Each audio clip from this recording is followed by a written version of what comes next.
Dear servant of God, people of God, those who are watching this video, we greet you in the name of Lord Jesus Christ. Especially the new year should be a prosperous and blessing and giving all the blessings of spiritual and worldly blessing to all of us. मेरा प्रिय प्रभु यीशु मसीह का नाम से 2026 को हमारा HNGBC ministry जितना लोग हमारा सेमिनार में वीडियो में है,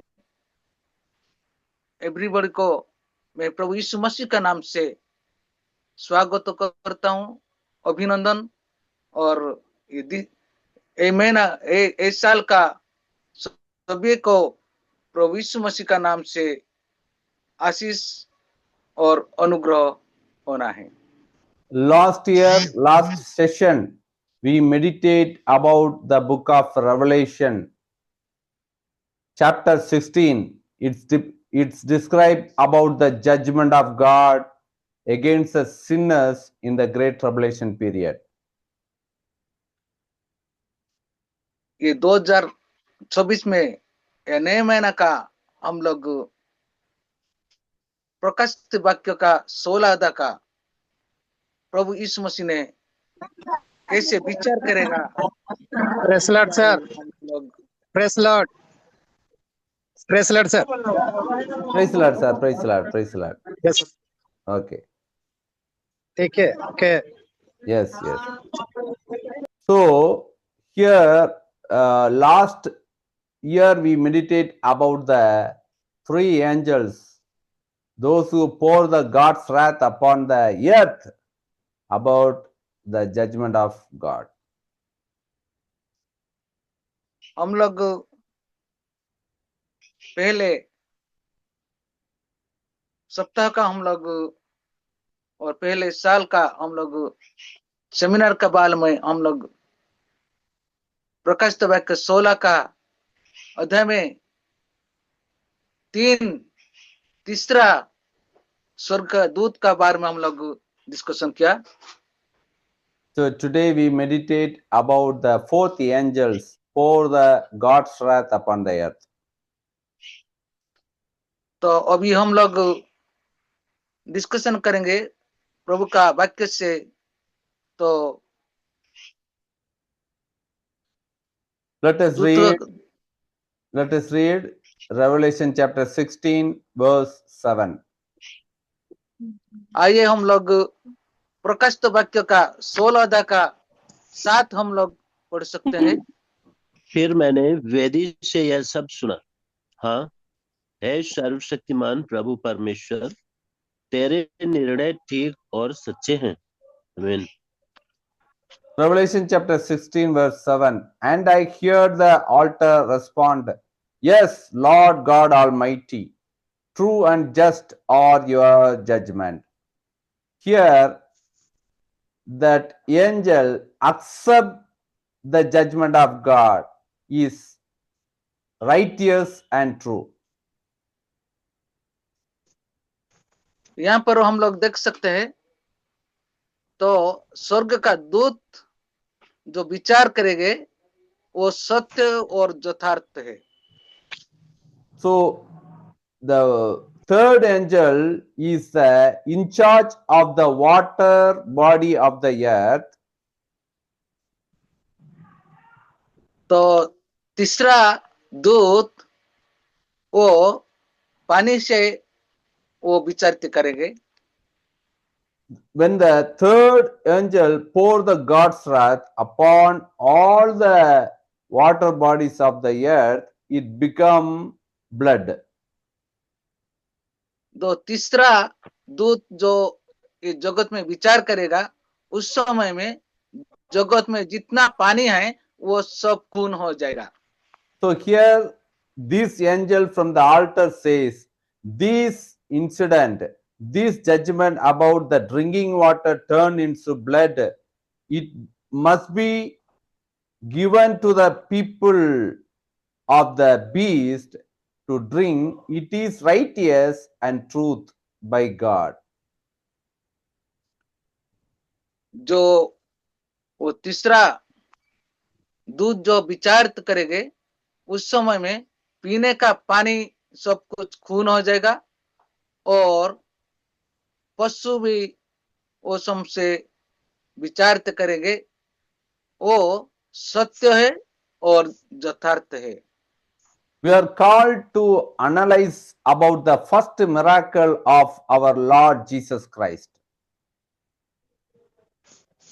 हम लोग मालूम है तो पहला जो मिराकल जो परमेश्वर यीशु मसीह ने किया है, We know in the wedding in the city Cana, the first miracle of Jesus Christ is that wine was insufficient to the wedding banquet. That time his mother asked to do something. So our Lord Jesus made a miracle to pray and turn the drinking water into wine.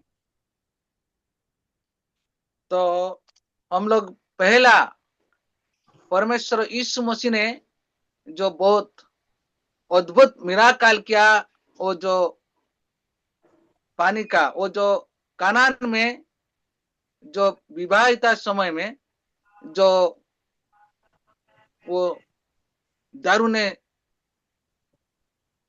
Finish हो गया, उस समय में उसका मामी mother मरिया जो बोला उसको, वो सब कुछ खत्म हो गया। उस समय में यीशु मसीह ने पानी को वो दारू कर दिया। So here the drinking water become blood. तो अभी हम लोग देख सकते हैं, तो पीने का पानी अभी खून होने वाला है। Because then I hear the angel in charge of the water says, the word Revelation 16:5 says like that, you are just in the judgment, a holy one, you who are and who were, for they have shed the bloods of your holy people and your prophets, and you have given them blood to drink as they deserve. तो Please हम read. लोग हाँ. प्रकाश वाक्य 16 अध्याय में 5 में हम लोग देख सकते हैं, उनका मित्र दूत लोग वो जैसे वो विचारिता कर रहे हैं, तो नहाने का पानी और पीने का पानी सब कुछ खून हो जाएगा। Why this judgment was given to these people? Because they have shed the blood of the saints in the Old Testament period and New Testament period. तो यहाँ पर क्यों ऐसा कर रहा है? क्योंकि ना परमेश्वर वो पुरातन नियम से कैसे हुआ, अभी नया नियम से वो सब कुछ चेंज हो गया। So last year also we have heard so many Christians were persecuted all over the world, especially in Nigeria and in northeast of India also. तो हम लोग पहले, और जो हम लोग मालूम है, पहले साल में बहुत क्रिश्चियन लोग, मसीह लोग वो क्लेश हुआ नाइजीरिया में और साउथ अफ्रीका में भी है। ऐसे हमारा भारत में नॉर्थ ईस्ट में भी ऐसा हुआ है। So their bloods are waiting for the judgment of God.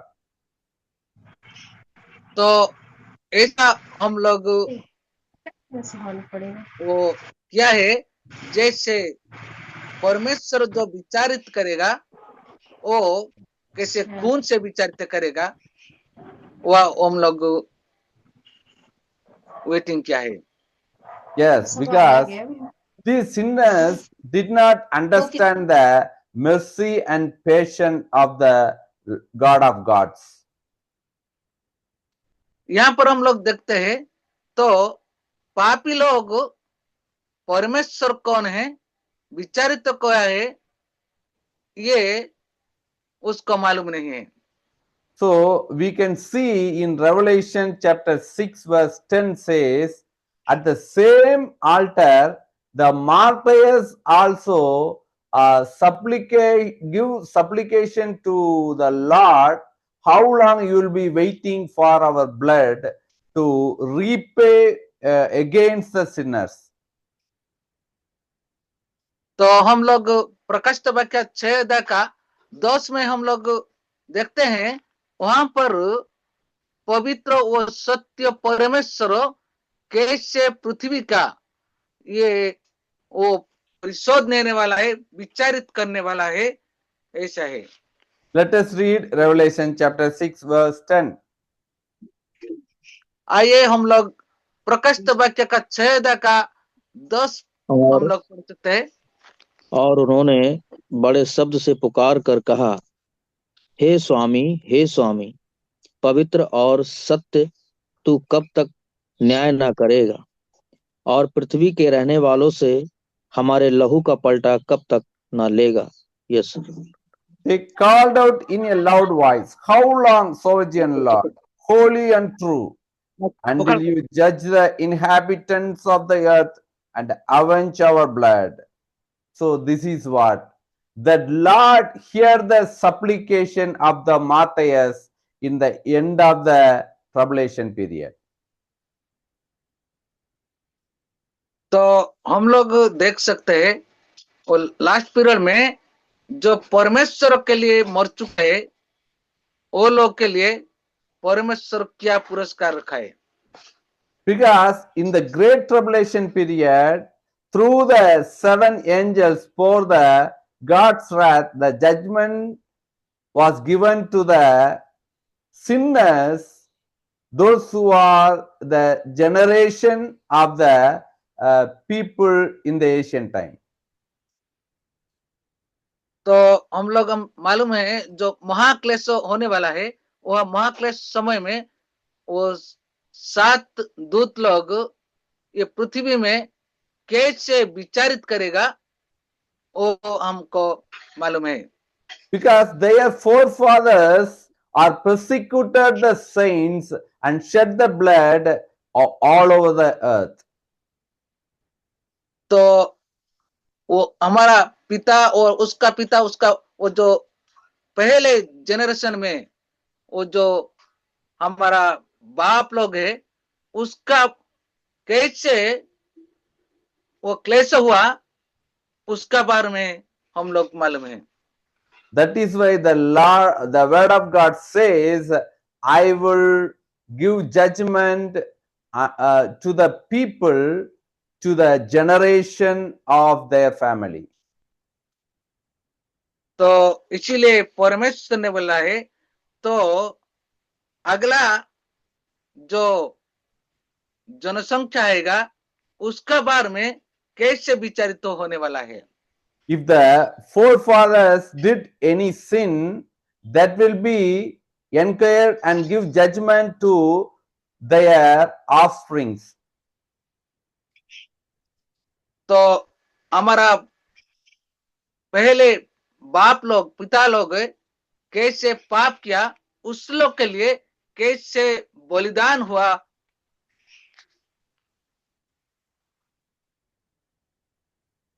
ये sir. So here we can understand our Lord's righteousness and truth. तो अभी हम लोग मालूम होना चाहिए कैसे परमेश्वर का विचार सत्य है और यथार्थ है। So we can understand if any one person do any sin right now or in the present days, their offspring should give answer for that sin. तो अभी हम लोग मालूम होना चाहिए कैसे परमेश्वर के लिए बलिदान होना चाहिए, उसे कैसे दान दे सकते हैं, उसे हम लोग परमेश्वर के लिए रहना जरूरी है। So the mighty people of God, servant of God, if you are persecuted by any person in your ministry, don't worry. तो मेरे प्रिय प्रभु का दास लोग, आपके लिए सेवा में कैसे आपको क्लेश होता है, वो हम लोग परमेश्वर के लिए बलिदान होना चाहिए। Every deeds of the people is every day it is written in the book of deeds. तो प्रतिदिन कैसे ये जगत में होता है, वो सब कुछ वो जीवन पुस्तक में लिखित चल रहा है। According to the deeds, he will judge the people, especially their offsprings will be judged in the Great Tribulation period. तो अभी तक कैसे लोग वो पाप किया है, वो पाप से परमेश्वर वो महाक्लेश का समय में विचारित करेंगे। So, if you are hearing the word of God right now, you must repent, deliver from the sin. तो हम लोग परमेश्वर का वचन हम लोग सुनता है प्रिय मेरा प्रभु का दास लोग, अभी तक हम लोग जो परिवर्तन नहीं हुआ है, परमेश्वर सेवा करने के लिए हम लोग सब कुछ परिवर्तन होना चाहिए। Because this is a day of salvation. क्योंकि ना ये परित्राण का समय है, This is a gracious period. अभी परमेश्वर का अनुग्रह समय है। The God's grace, mercy, and pity is always waiting for you. आप लोग के लिए परमेश्वर अनुग्रह से दया और सत्यता और कृपा आपके लिए रखा है। So you must repent today itself. इसीलिए प्रियो मेरा प्रभु का दास लोग, हम लोग सब लोग परमेश्वर के लिए परिवर्तन होना जरूरी है। Confess your sins before the presence of God. हमारा पाप परमेश्वर का सामना रखना जरूरी है। If you persecuted in the past days against the church or the pastor or people of God, you must get the forgiveness from the people. तो हमारा पहले हमारा परमेश्वर का सेवा में जितना हमारा व्यक्तिगत में, हमारा परिवार में, हमारा कलीसिया में कैसे हमारा क्लेश हुआ, और जो लोग क्लेश किया हम लोग को, उसको हम लोग परमेश्वर का नाम से क्षमा देना जरूरी है। If you hear and do the suggestion what we are giving to you, you yourself and your generation will be protected in the day of judgment. तो अभी हम लोग मालूम होना चाहिए, हमारा के जो परमेश्वर का वचन अभी सुना है, उससे हम लोग हमारा के लिए और हमारा पुत्र पुत्रादि के लिए कैसे वो महाक्लेश समय विचारित होना नहीं है, ऐसा हम लोग प्रस्तुत होना जरूरी है। Otherwise, you could not escape from the day of judgment. Otherwise हम लोग वो जो विचारित समय में हम लोग कैसे बचा नहीं पाएंगे। Now, let us read Revelation chapter 16, verse 8. आइए हम लोग अभी परमेश्वर का वचन से प्रकाशित वाक्य का 16 अध्याय में 8 वचन हम लोग पढ़ सकते हैं। चौथे स्वर्गदूत ने अपना कटोरा सूर्य पर उंडेल दिया और उसे मनुष्यों को आग से झुलसा देने का अधिकार दिया गया। आमीन। So the Revelation 16:8, the fourth angel poured out his bowl on the sun, and the sun was allowed to scratch people with fire. So this was very great and vigorous judgment against the sinners. आइए हम लोग प्रकाशित वाक्य का 16 का 8 वचन में वो चतुर्थ दूत ने वो सूर्य से और अग्नि से कैसे पाप लोग को विचारित करने वाला है. So here the judgment is given to the sun. यहाँ पर हम लोग देखता है यहाँ पर विचारित करने वाला वो सूर्य. We know the scientists are saying the sun is far away from earth, almost 13 crore miles. तो वैज्ञानिक लोग जो वैज्ञानिक क्या है उस लोग 1300 करोड़ दूर से वो सूर्य है. Likewise, the size of the sun is almost 13 lakhs times bigger than an earth. तो अभी हम लोग मालूम होना चाहिए तो परमेश्वर का वो विचारित 1300 करोड़ दूर से वो सूर्य ने ये जगत में विचारित करने वाला है. So now here that fourth angel poured out the bow of God's wrath upon the sun. परमेश्वर का वो क्रोधी कैसे हम लोग मालूम होना चाहिए वो सूर्य से ये पृथ्वी को विचारित करने वाला है. Already we meditate about the seventh trumpet call time, and the seven God's bowl pour time is same time, which is great tribulation period. तो हम लोग 7 सोपान से जैसे क्रोध हो गया उसका बारे में हम लोग पढ़ चुका है. So let us read Revelation chapter 8 verse 12. आइए हम लोग प्रकाशित वाक्य का 8 अध्याय का 12 में हम लोग पढ़ सकते हैं. और चौथे स्वर्गदूत ने तुरही फूकी और सूर्य की 1/3 और चांद की 1/3 और तारों की 1/3 पर आपत्ति आई, यहाँ तक कि उनका 1/3 अंग अंधेरा हो गया और दिन की 1/3 में उजाला ना रहा और वैसे ही रात में भी. Yes sir. Here what happened? The Revelation chapter 8 verse 12 says, the fourth angel sounded his trumpet, and the third of the sun was struck, the third of the moon, and a third of the stars, so that a third of them turned dark. The third of the day was without light, and also the third of the night also. So here a severe damage happened upon the earth, upon the moon, upon the stars.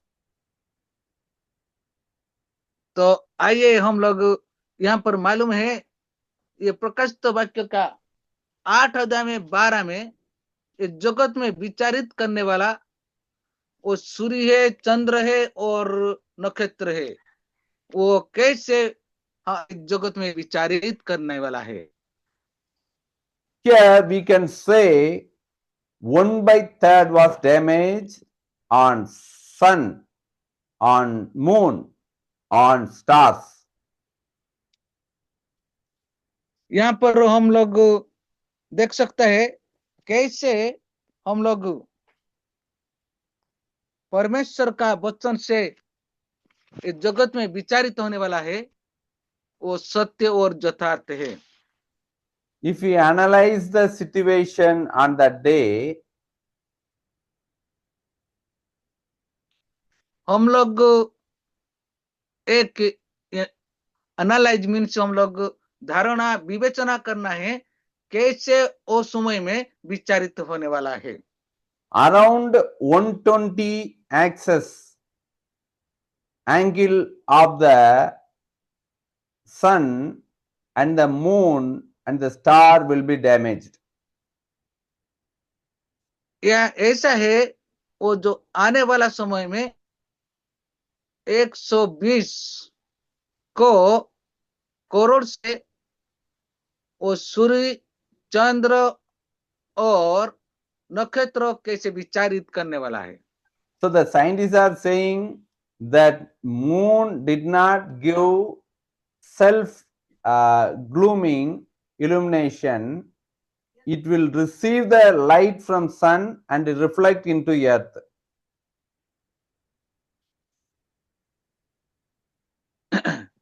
तो ऐसा यहाँ पर लिखा है, चतुर्थ दूत ने तोरीध्वनि करने का बाद सूर्य, चंद्र और नक्षत्र कैसे विचारित करेंगे। But 2000 years back, the Apostle John written the truth about the function of the sun and moon. यहाँ पर प्रेरित यूहन्ना से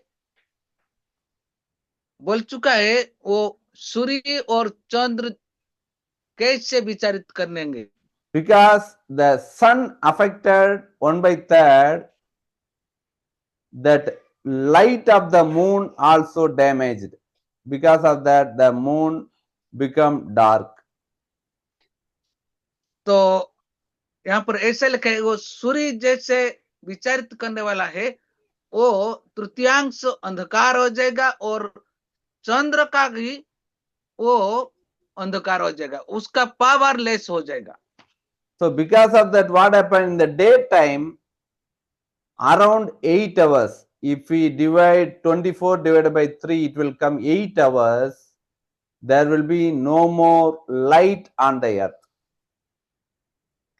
तो दिन का समय में वो सूर्य जो से ये आलोक देता है उसका समय में वो 12 घंटा से 8 घंटा पूरा देश अंधकार हो जाएगा।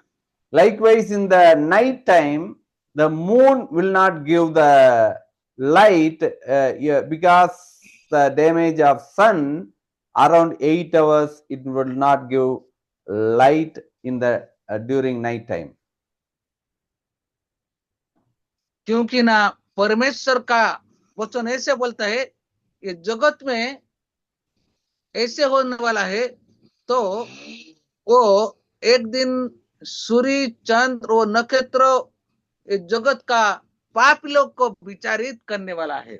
One more thing we can understand, the sun also related with the stars. हम लोग मालूम होना चाहिए वो सूर्य का कैसे विचारित करने वाला है। Here the Revelation chapter 16 verse 8 says, the fourth angel poured the God's wrath upon the sun. But Revelation chapter 6 verse Revelation chapter 8 verse 12 says, the star also affected. तो हम लोग मालूम होना चाहिए प्रकाशित वाक्य का 16 अध्याय का 8 में वो सूर्य ये जगत में विचारित करने वाला है, लेकिन यहाँ पर वो प्रकाशित वाक्य 8 का 12 में बोलता है वो नक्षत्र भी वो तारागण भी विचारित करने वाला है। The scientists are mentioning all the stars are independent, even the sun also independent.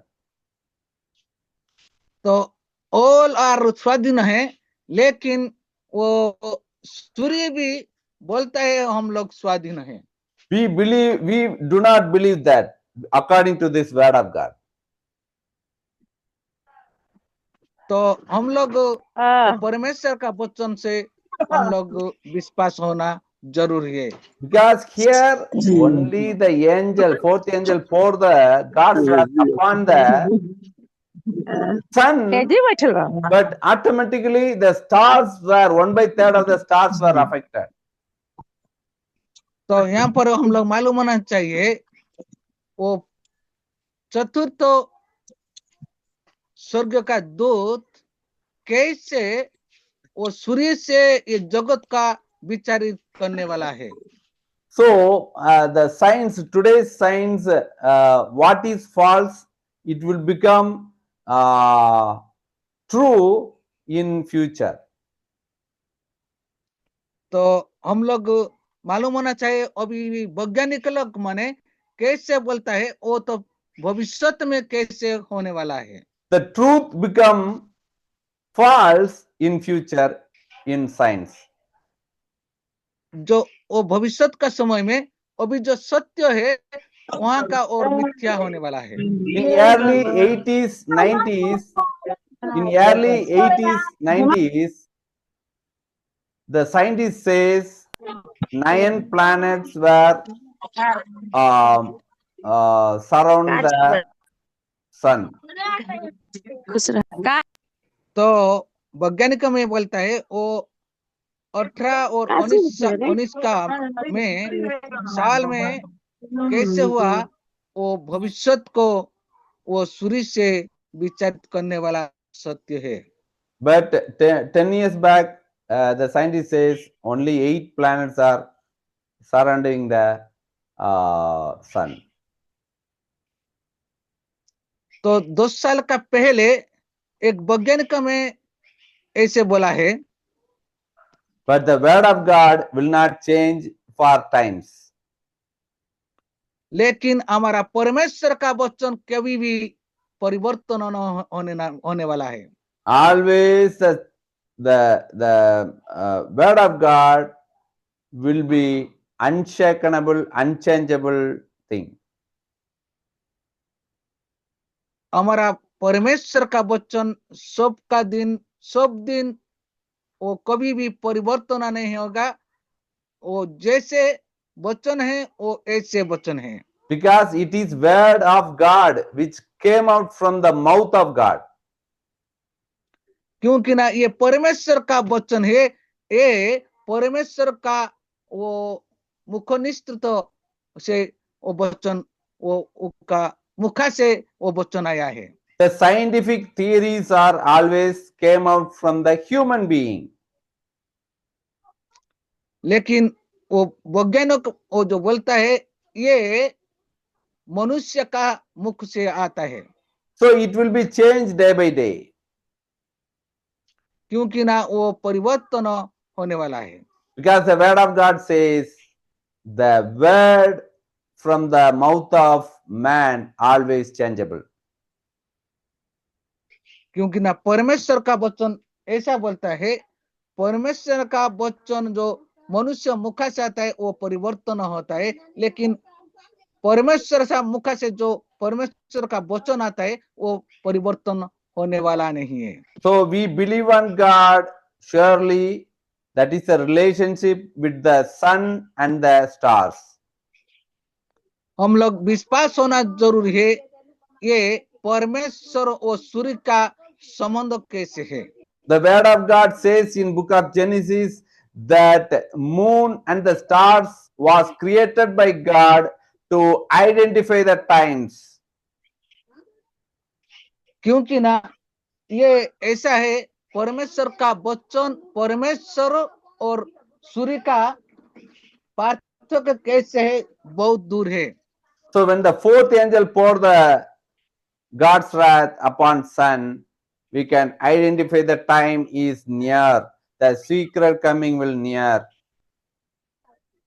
लेकिन वो गुप्त परमेश्वर यीशु मसीह ने जब आएंगे उस समय में वो परमेश्वर का दूत चतुर्थ दूत बोलता है वो अग्नि और सूर्य से इस जगत का विचारित होने वाला है। This day is already written in the Bible in Old Testament, Isaiah chapter 24 verse 6.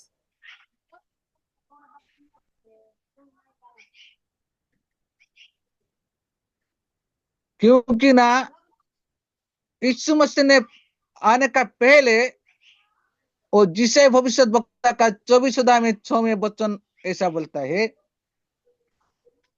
24:6 और 24:6, Isaiah 24:6. Yes sir. इस कारण पृथ्वी को श्राप 24:6। Yes. Yes. इस कारण पृथ्वी को श्राप ग्रसेगा और उसमें रहने वाले दोषी ठहरेंगे, और इसी कारण पृथ्वी के निवासी भस्म होंगे और थोड़े ही मनुष्य रह जाएंगे। Yes sir. Therefore, a curse consumed the earth, its people must bear their guilt. Therefore, earth's inhabitants are burned up, and very few are left. So here we says 1/3 will be left on that day.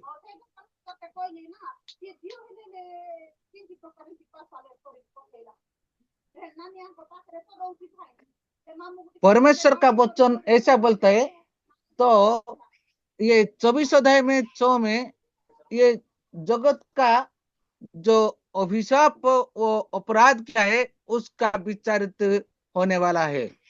Here we can understand the judgment is the curse upon the sinners. इसीलिए ये जगत का जितना पापी लोग है उसके लिए एक दिन विचारित होने वाला है। So the curse will come as a consume the people of the earth, the sinners, by the sunlight. हम लोग पूरा मालूम होना चाहिए ये जगत का कितना लोग पाप किया है, वो पापी लोग के लिए एक दिन वो सूर्य चंद्र और नक्षत्र से विचारित होने वाला है। So here we can understand one thing in differently it will happen.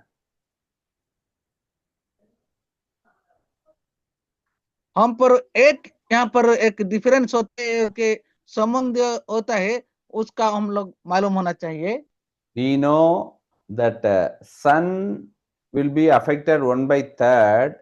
So we in usually that heat of the sun and the brightness of the sun will be reduced 1/3. That is the usual. It has to happen.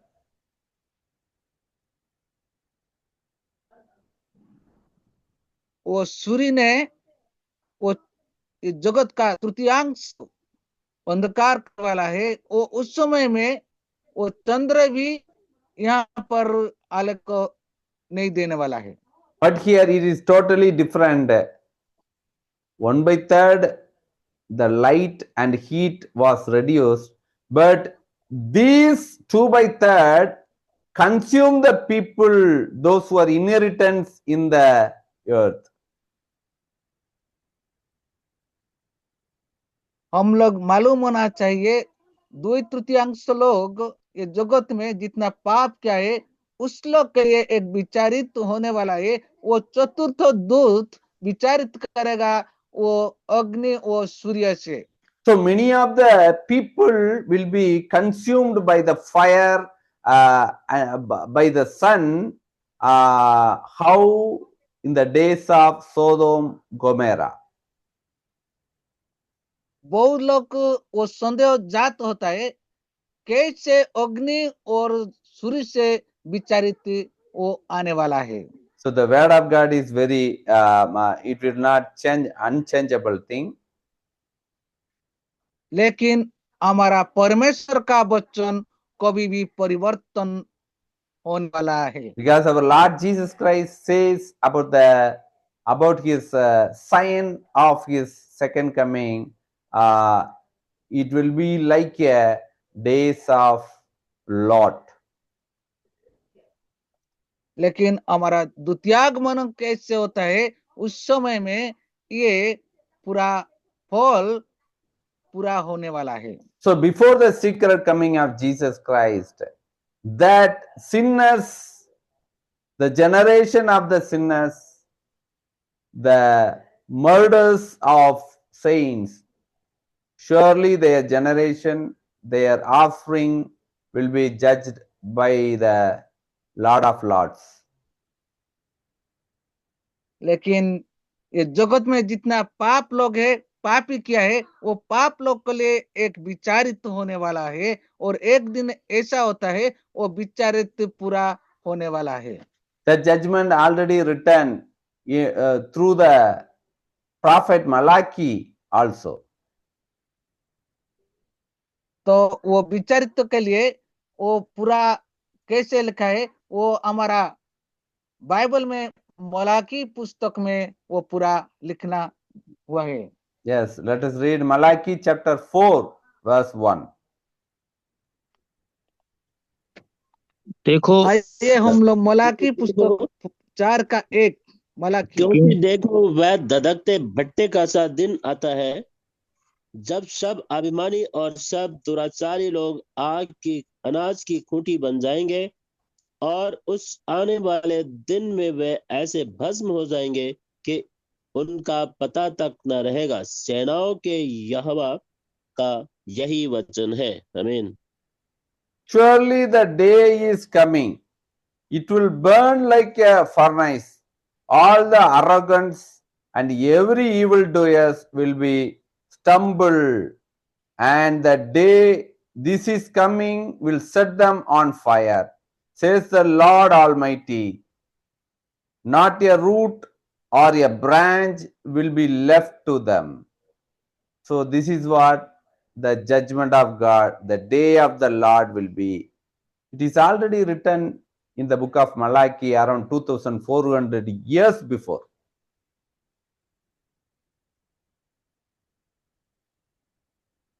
तो हम लोग मलाकी पुस्तक में 4:1 लिखा है, एक दिन ऐसा होने वाला है तो परमेश्वर ये जगत का पापी लोग को विचारित करने वाला है।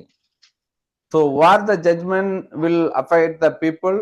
All the arrogance will be judged. यहाँ पर ऐसे विचारित होने वाला है, वो सूर्य से चंद्र से एक दिन ये जगत का एक दिन आएगा, वो विचारित होने का जरूरी है। All the evildoers will be judged. और जितना लोग मंद कार्य किया है उस लोग के लिए पूरा विचारित हुआ है। In our ministry, we can see, you would have seen in your spiritual life, so many arrogance are stood against you to preach the gospel and follow the doctrine in your region. तो हमारा सेवा कार्य में बहुत लोग ऐसे होता है, तो कैसे हमारा सेवकाई में प्रतिफल मिलेगा। बहुत लोग वो परिवर्तन नहीं हुआ है। Many of the evil doers are waiting to kill the people about those who are following the Christianity in all our world. तो बहुत लोग क्रिश्चियन लोग ये जगत में सारा पृथ्वी में ऐसे होता है और होने वाला है। So we must patient and waiting for the judgment of God. Surely themselves or their generation will be judged by the 7 God's wrath. तो हम लोग धैर्य से एक दिन रहना चाहिए, और एक दिन ये जगत का महाक्लेश समय में विचारित होने वाला है। वहां से हम लोग कैसे हम सफल मिलेगा, हम लोग परिवर्तन होना जरूरी है So the हमारा जीवन में। So the 7 trumpet call also judgment for the people of the Antichrist and his kingdom. तो वो 7 साल जो महाक्लेश होता है, क्लेश होता है, उस समय में 7 दूत 7 ट्रम्पेट वो जो मारेगा, उस समय में एक बहुत बड़ा विचारित होने वाला है। So my dear people of God, servant of God,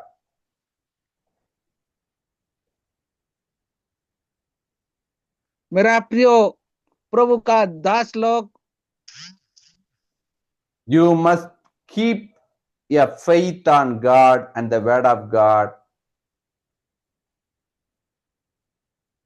आप लोग, हमारा जितना प्रभु का दास लोग, हमारा ऐसा होना चाहिए, परमेश्वर का साथ विश्वस्त होना चाहिए, वो परमेश्वर का वचन से विश्वस्त होना जरूरी है। You must be patient against the arrogant people, evildoers, against your family, against yourself and your congregation. तो ऐसा अभी हमारा सेवकाई में जरूर है, हमारा व्यक्तिगत का जीवन में, हमारा पारिवारिक का जीवन में, हमारा कलीसिया का जीवन में धैर्य और विश्वास तो जरूरी है। Surely God will judge those people. ये एक निश्चय डेफिनाइट एक परमेश्वर एक दिन वो विचारित करेगा। It will not be changeable.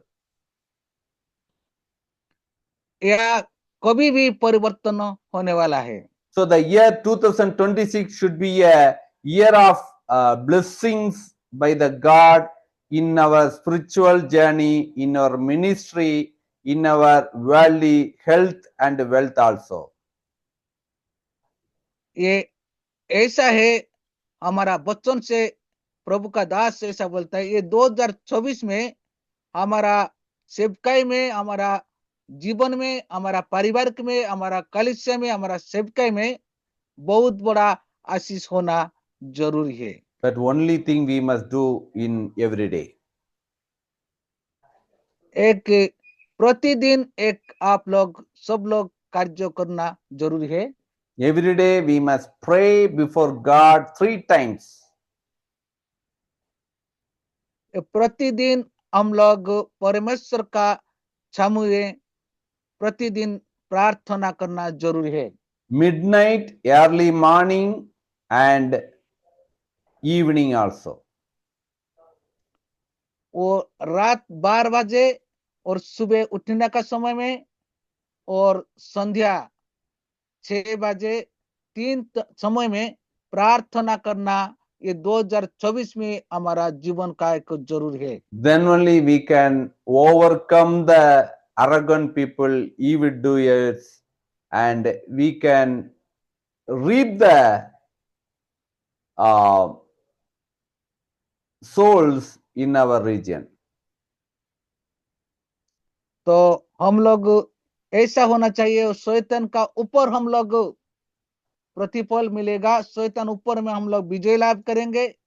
वो प्रतिदिन हम लोग प्रभु का वचन पढ़ेंगे, प्रतिदिन हमारा समय में प्रार्थना करेंगे, और प्रभु का साथ रहना जरूरी है। So may God lead us this new year to do His will, to be fulfilled in the all the region of India. तो मेरा ऐसा है, ये 2026 में ये सारा भारत का एक प्रस्फुटित होना जरूरी है, प्रभु का आशीर्वाद से सेवकाई बढ़ना जरूरी है। Many of the servant of God must united with us. We must pray for that. बहुत परमेश्वर का दास लोग वो आत्मिक से नहीं बढ़ रहा है, उस लोग के लिए हम लोग प्रार्थना करना जरूर है। That is what our Lord prophesies to our church, that many churches will build and many servant of God will united with us and preach this last day gospel.